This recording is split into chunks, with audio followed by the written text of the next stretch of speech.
ഇടയുടെ കുറച്ച് വാർത്തകളെല്ലാം കൊലപാതക വാർത്തകളാണ്. വാർത്ത കേട്ടവർക്കും കേരളത്തിലങ്ങ് കൊല ചെയ്ത് ആൾക്കാർ ഒരു പരിവാകുന്നുണ്ടെന്നുള്ളൊരു ധാരണയിലാണ് ഈ വാർത്തകളൊക്കെ വരുന്നത്. ഇതിനു മുമ്പ് ഇങ്ങനെ കൊലപാതകം നടന്നിട്ടേ ഇല്ലെന്നാണോ നിങ്ങൾ വിചാരിക്കുന്നത്? ഇതിനു മുമ്പ് എങ്ങും കേരളത്തിൽ കൊലപാതകം ഉണ്ടായിട്ടില്ല. ഒരു ദിവസം 5 കൊലപാതക കഥകൾ ഇന്നും ഉണ്ടാവും. എന്തേലും കഴിഞ്ഞ കുറച്ച് 2 ആഴ്ചയായിട്ട് ട്രെൻഡിങ്. ഓരോ ദിവസവും ചാർജ് പറഞ്ഞ ഓൺലൈൻ മീഡിയക്കാരടക്കം എല്ലാവരും പിടിച്ചിട്ടുണ്ട്. ഇതെന്താണെന്നറിയത്തില്ല. ഇത് ഒരു പുതിയൊരു സംഭവമാണ്. എല്ലാ വർഷവും ഇത്ര കൊലപാതകങ്ങളൊക്കെ നടക്കുന്നുണ്ടെന്നേ. ഇപ്പം മീഡിയ ആണ് ഇത് ഏറ്റുപിടിച്ചേക്കുന്നത്. ഇപ്പോൾ കേരള പോലീസിൻ്റെ വെബ്സൈറ്റിൽ കയറി കഴിഞ്ഞാൽ ഞാൻ എപ്പോഴും പറയാറില്ല, നിങ്ങൾ ഇടയ്ക്ക് പോയി ഈ ക്രൈംസ് ഒക്കെ നോക്കണം. അതിനകത്ത് എല്ലാ വർഷവും മർഡേഴ്സ് ഇത്ര, റേപ്പ് ഇത്ര, മിസ്സിങ് കേസസ് ഇത്ര എന്ന് പറഞ്ഞുകൊണ്ട് നോക്കിക്കഴിഞ്ഞാൽ അങ്ങനെ വലിയ വ്യത്യാസമൊന്നും ഉണ്ടാക്കുന്നില്ല. ഒരു 2010 മുതൽ ഇങ്ങോട്ട് എടുത്ത് നോക്കിക്കഴിഞ്ഞാൽ ചെറിയ അളവിൽ ഇങ്ങനെ കൂടും, ചെറുതായിട്ട് ഒരു 200 പേര് വെച്ചൊക്കെ. അങ്ങനെയുള്ള ഓരോ കാറ്റഗറിയിലും ഒരു 100, 50 ചിലപ്പോൾ കുറഞ്ഞെന്നിരിക്കും. ഇങ്ങനെ വ്യത്യാസമുണ്ട്.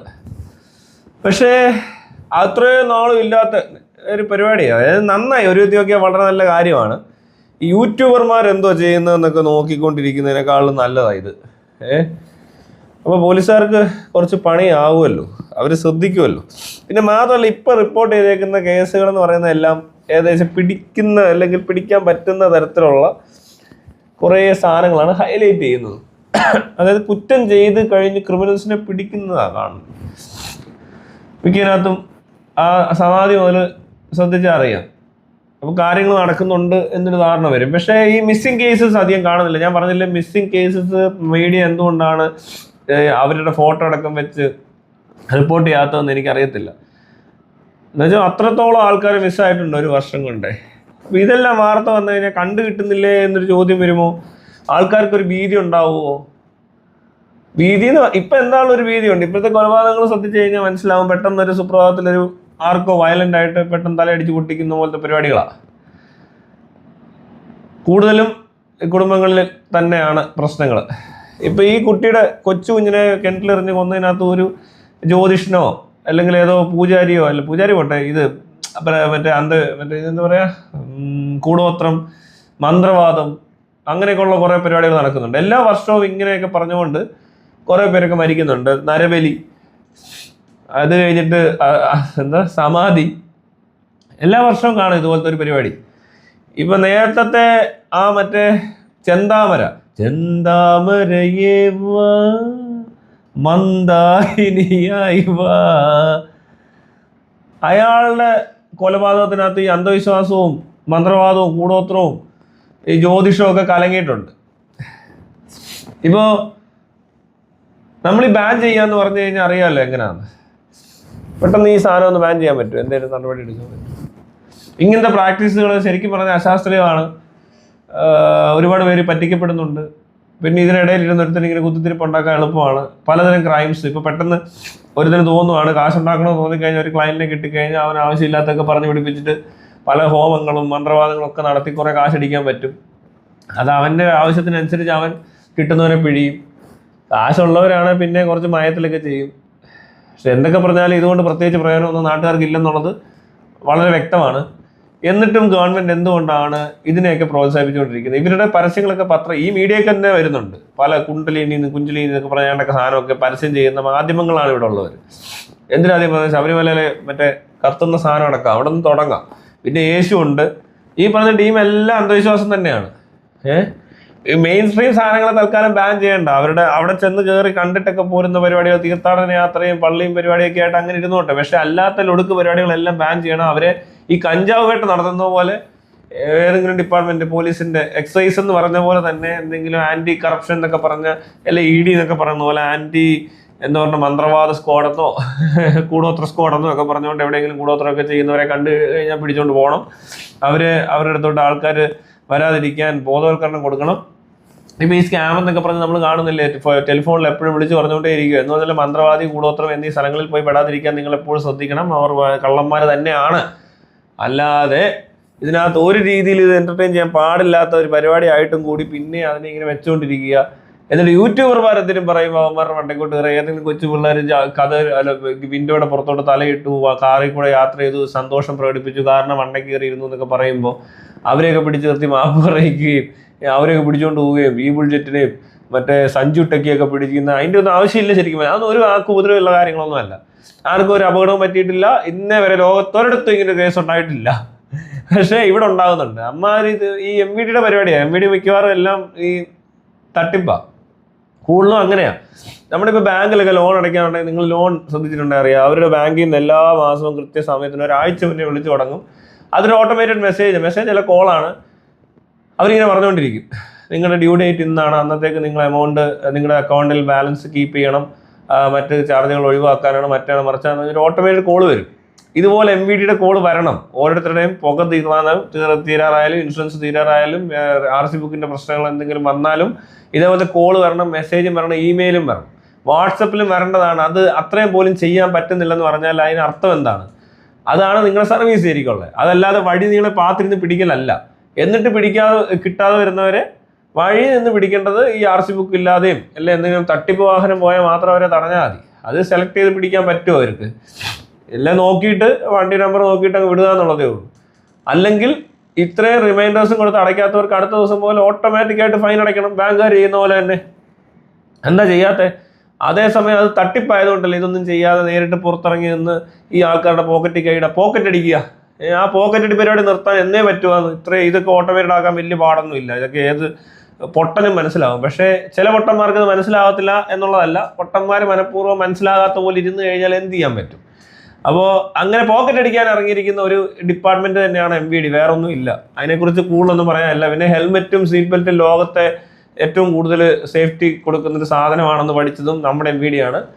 ഈ ഒന്ന് ഹെൽമെറ്റ് ഇല്ലാതെ കണ്ടു കഴിഞ്ഞാൽ ഉടനെ അവൻ്റെ താഴെ അടിച്ച് പൊട്ടിക്കാനും വണ്ടിയുടെ ടയറുടെ തൊട്ട് റിമ്മിനിടയെ കൊണ്ട് ലാത്തി കുത്തി കയറ്റി എത്ര അപകടങ്ങൾ, ഒരു ഗർഭിണി വരെ മരിച്ച സംഭവം ഇന്ത്യ സംഭവിച്ചിട്ടുണ്ട്. ഒരുപാട് സ്ഥലങ്ങളിൽ ഇങ്ങനത്തെ അപകട മരണങ്ങൾ ഉണ്ടായിട്ടുണ്ട് ഇവരുടെ ആക്രാന്തം കാരണം. ഇപ്പോഴും ഈ ഹെൽമെറ്റ് സീറ്റ് ബെൽറ്റ് അത്ര വലിയ ഭയങ്കര സംഭവമൊന്നുമല്ല. പക്ഷേ എന്ന് പറഞ്ഞാലും സീറ്റ് ബെൽറ്റ് ഇടുന്നത് സേഫ്റ്റിയാണ്. അത് ഓരോരുത്തരുടെ ഇഷ്ടത്തിന് അവർ ചെയ്തോളും. പിന്നെ അഥവാ അങ്ങനെ വന്ന് ഇടിച്ചാലും ഇവർക്ക് വലിയ നഷ്ടമൊന്നുമില്ല. പിന്നെ എന്ന് വെച്ചാൽ ഭയങ്കര കരുതലുള്ള ആളുകൾ പോക്കറ്റ് അടിക്കാൻ നിൽക്കുന്നവന്മാരാണ് ഇതിനൊക്കെ കരുതൽ എന്നാണ് പറയുന്നത്. ഇതൊക്കെ നാണം കെട്ട ഒരു കച്ചവടം മാത്രമാണ്, നാണം കെട്ട ഒരു തൊഴിൽ. അതിനപ്പുറത്തോട്ടൊന്നും പറയാനല്ല. ഗുണ്ടാപ്പിരി ഇതിലും ഭേദമോ ഒന്നുമില്ല. ഗുണ്ടയാണെങ്കിലും നമ്മൾ സംശയം, അവനൊരു ഗുണ്ടയാണെങ്കിലും പറയും. ഇത് ചുമ്മാ പോലീസ് വേഷത്തിൽ MVD മോട്ടോർ വെഹിക്കിൾ ഡിപ്പാർട്ട്മെന്റ് എന്നും പറഞ്ഞുകൊണ്ടാണ് വരുന്നത്. അവരുടെ പണി ഇതല്ല ശരിക്കും. അവർ റിമൈൻഡേഴ്സ് ചെയ്ത് അത് മാക്സിമം കൃത്യമായിട്ട് അടപ്പിക്കാൻ നോക്കണം. ആർക്കും അതിനകത്ത് വീഴ്ച വരാതിരിക്കാൻ ശ്രദ്ധിക്കേണ്ട ആൾക്കാരാണ്. അല്ലാതെ അവർ നമ്മളെ കൊള്ളയടിക്കേണ്ടവരല്ല. മനസ്സിലായോ?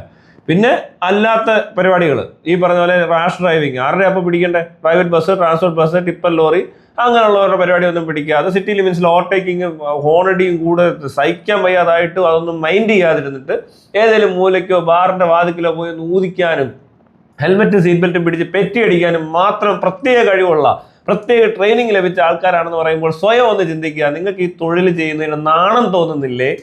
അല്ല, അതിനുള്ള ഉളുപ്പ് വേണം. നാണക്കേടാ ഇത് നാണം കെട്ട തൊഴിലാണ്. ഇതെല്ലാവരും പറയണേ ഇവരോട്. നാണം കെട്ട തൊഴിലാണ് ഇത് നിങ്ങൾ ചെയ്തുകൊണ്ടിരിക്കുന്നത്. നിങ്ങളൊക്കെ ഈ തൊഴിലാണോ പഠിച്ചത്? അല്ലെ ഇതാണോ നിങ്ങൾ നാടിന് വേണ്ടി ചെയ്തുകൊണ്ടിരിക്കുന്നത്? സർവീസ് അല്ലേ ഇതൊരു പോലീസ് സംവിധാനം എന്ന് പറയുന്നത്. ഈ മോട്ടോർ വെഹിക്കിൾ ഡിപ്പാർട്ട്മെന്റ് എന്നൊക്കെ പറഞ്ഞാൽ ഇങ്ങനെ ആൾക്കാരെ കൊള്ളയടിക്കാനും പോക്കറ്റ് അടിക്കാനും വേണ്ടി ജീവിക്കുന്നവരായി എന്തൊരു ജീവിതമാണ് ഇത്? ഇങ്ങനെയൊക്കെ ജീവിക്കാവോ? പന്ന ജീവിതമല്ലേ ഇതൊക്കെ? അങ്ങനെയല്ല അത് വേണ്ടത്. അത് കറക്റ്റ് ചെയ്യണം. അത് തീർച്ചയായിട്ടും അതിനകത്തൊക്കെ മാറ്റങ്ങൾ വരേണ്ട സമയമൊക്കെ അതിക്രമിച്ച ഏരിയ. ഇത്ര നാളും പറ്റിച്ചു അല്ലെ, പോക്കറ്റ് അടിച്ചു. നാട്ടിൽ പോക്കറ്റ് അടിക്കാറില്ലല്ലോ ഇപ്പൊ ശ്രദ്ധിച്ചു. അവരെല്ലാം MVD എടുത്തേക്കുവാ. പോക്കറ്റ് അടിക്കാൻ ഭയങ്കര കഴിവുള്ളവരുണ്ട്. ഇവർ നൈസായിട്ട് വന്നെന്ന് പറയുന്നേക്കണം. എവിടെയെങ്കിലും ഒന്ന് വണ്ടി ഒന്ന് പാർക്ക് ചെയ്ത് വരിക്കുകയൊക്കെ ചെയ്ത് കഴിഞ്ഞാൽ അവത്തെ ഒന്ന് പെറ്റി അടിക്കാനൊക്കെ ഭയങ്കര മിടുക്കന്മാരുണ്ട്. ഫോട്ടോ ഒക്കെ എടുക്കും ഇവിടെ നിന്നുകൊണ്ട്. ചില പോലീസുകാരാണ് ഈ ഫോട്ടോ എടുക്കുക. അവർ ട്രാഫിക്കിന് വന്ന് നിൽക്കുന്ന ട്രാഫിക് കൺട്രോൾ ചെയ്യുന്നതിനേക്കാൾ കൂടുതൽ ഫോട്ടോ എടുക്കും അവിടെ നിന്നുകൊണ്ട്. ഈ ഹെൽമെറ്റും പരിപാടിയൊക്കെ കുറയ്ക്കേണ്ടതാ ശരിക്കും പറഞ്ഞു. അത്രമാത്രം അങ്ങ് പിടിക്കേണ്ട ആവശ്യമൊന്നുമില്ല. അങ്ങനെ ബാക്കി ഈ പറഞ്ഞ പോലെ ഒരുപാട് കാര്യങ്ങളുണ്ട്. ഇവിടുത്തെ അപകടങ്ങൾ ഉണ്ടാകുന്നതിൻ്റെ കാരണങ്ങൾ പരിഹരിക്കാതെ ഒരു ഹെൽമെറ്റ് വെക്കാവോ എന്ന് പറഞ്ഞാൽ ഒന്നും അവൻ ചാകത്തൊന്നുമില്ല. പിന്നെ ഹെൽമെറ്റ് വെച്ചില്ലെങ്കിൽ അവന് പോയി. അല്ലാതെ അത് പൊതുവായ ഒരു പ്രശ്നം തന്നെ. ഇപ്പം റോഡിലൊരു വലിയ കുഴി കാണുക. ആ കുഴി ഏതൊരു മനുഷ്യനും വന്ന് വീഴാനും എത്ര ഹെൽമെറ്റ് വെച്ചാലും മരണം സംഭവിക്കാൻ പറ്റാൻ സാധ്യതയുള്ള, അല്ലെ അംഗവൈകല്യമോ അല്ലെ ഭയങ്കരമായ പരിക്കുകളോ കൊണ്ടൊരാൾ ബുദ്ധിമുട്ടാൻ സാധ്യതയുള്ള കുഴിയൊന്നും ആരും നികത്തുന്നില്ല. അത് അവിടെ കിടക്കാൻ തുടങ്ങിയിട്ട് വർഷം ഒന്നായെന്ന് നാട്ടുകാർക്ക് മൊത്തം അറിയാം. അതിന് കാണിക്കാത്തൊരു ശുഷ്കാന്തി ഈ വരുന്നവൻ ഹെൽമെറ്റെ കാണിക്കുന്നുണ്ടെങ്കിൽ അതിനകത്ത് കറപ്ഷൻ അല്ലേ? അത് തെറ്റല്ലേ? അതല്ലേ ചതിച്ച് ജീവിക്കുന്നോടാ തെണ്ടികളെ. തെണ്ടി തിന്നടാ, ഇതിലും ഭേദം അതാന്ന് ഞാൻ പറയത്തുള്ളൂ. ഇതൊരു ഡിപ്പാർട്ട്മെന്റിന്റെ മാത്രമല്ല, ഞാൻ പറഞ്ഞ മറ്റവന്മാരുടെ കാര്യം. ഏത് ഈ റോഡില് കുഴി വന്നിട്ട് നികത്താത്ത തെണ്ടികളെ പറ്റിയാ പറഞ്ഞത്. മറ്റവര് ഓൾറെഡി പോക്കറ്റ് അടിക്കാരാണ്, അവർ തെണ്ടികളല്ല. തെണ്ടികൾ ഇവന്മാരാണ്, മനസ്സിലായില്ലേ? ഇതിലും ഭേദം തെണ്ടി തിന്നത് കട്ടപ്പാറയായിട്ട് കക്കാനിറങ്ങിയ സാറേ എന്ന് പറയും. കാരണം റോഡിലെ കുഴികളും ഇതുപോലത്തെ പ്രശ്നങ്ങളും പരിഹരിക്കാതെ എത്രയോ പേര് വീണ് എന്തെല്ലാം അപകടം പറ്റുമ്പോഴും അത് ശരിയാക്കാതെ, അത് നോക്കാതെ, അറിയാത്ത പോലെ ഒരു ദിവസം എങ്ങനെ ചെലവഴിക്കാൻ പറ്റുന്നത് എനിക്ക് മനസ്സിലാവുന്നില്ല. ഇങ്ങനെ ഒരു പ്രശ്നമുണ്ടെന്ന് മനസ്സിലാക്കി കഴിഞ്ഞാൽ അല്ലെങ്കിൽ ഇവരൊക്കെ എന്താ ചെയ്യുന്നത്? ഇവരെന്തുകൊണ്ട് ഈ റോഡിൽ ഇറങ്ങിയ ഓരോ ആഴ്ച ഒന്ന് കറങ്ങിക്കൂടി ഇവർക്ക്? അങ്ങോട്ടും ഇങ്ങോട്ടും പാഞ്ഞു പോകുന്നതാണ്.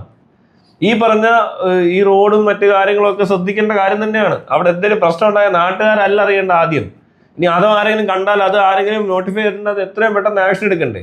അതെടുക്കാത്ത തെണ്ടികളെ, നാണം ഇല്ലാത്ത ഉളുപ്പില്ലാത്ത നാറികളെ, കണ്ടവന്റെ കാശിന് കട്ട് മുടിച്ച് ലക്ഷറി അടിച്ച് ജീവിക്കുക അല്ലേ? പാവങ്ങള് റോഡിൽ കിടന്ന് ചാവുക. ഹെൽമെറ്റ് വെച്ചാലും അവന്റെ നട്ടലൊടിഞ്ഞ് കഴിഞ്ഞിട്ട് വല്ല കാര്യമുണ്ടോ?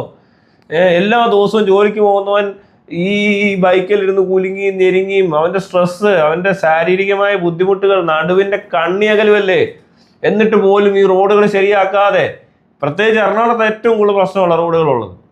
എല്ലാ ദിവസവും ജോലിക്ക് പോകുന്നവർ കഷ്ടപ്പെട്ടാണ് ജോലിക്ക് പോകുന്നത്. അത് അങ്ങ് വേറെ മലയോര ഗ്രാമങ്ങളിലൊക്കെ ചെന്ന് കഴിഞ്ഞാൽ റാന്നി കോന്നി റേഞ്ചിലൊക്കെ ഭയങ്കര റോഡാണ്.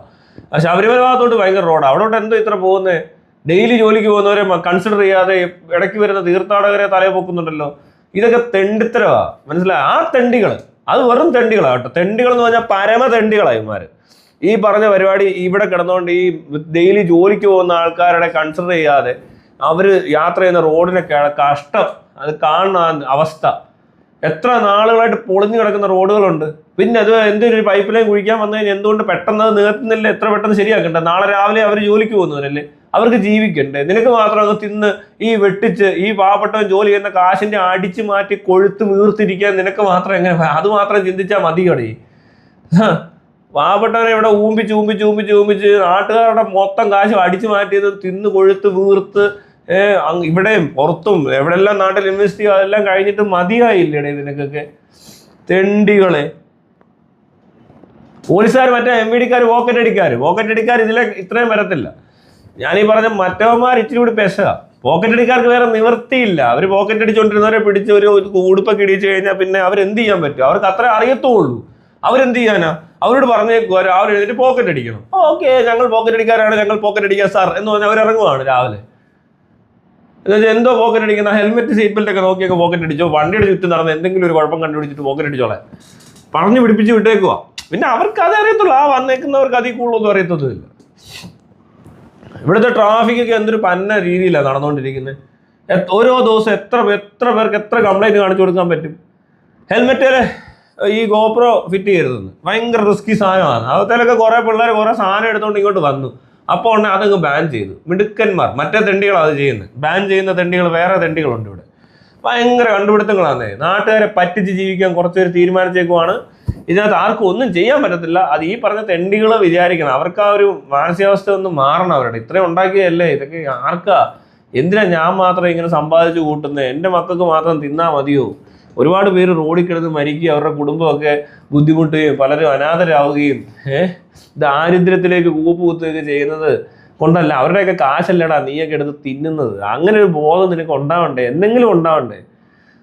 കഷ്ടം.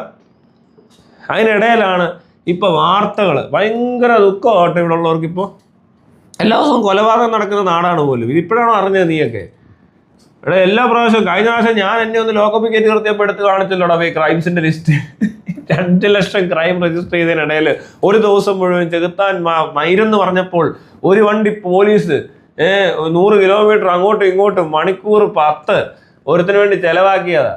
എന്നിട്ടോ കാണിച്ചു കൂട്ടിയ തെണ്ടിത്തരങ്ങൾ പിന്നെ നിങ്ങൾ കണ്ടില്ലേ? ഫോട്ടോ പ്രചരിപ്പിക്കുക, ഇതൊക്കെയാണ് പോലീസുകാരുടെ പണി. ചില പോലീസുകാർ, എല്ലാ പോലീസുകാരും അല്ല, കുറച്ച് പോലീസുകാരുണ്ടാകും. അവർക്ക് ഇതൊക്കെ പരാതി കൊടുത്തിട്ട് അതിനും ഒരു അനക്കവും ഇല്ല.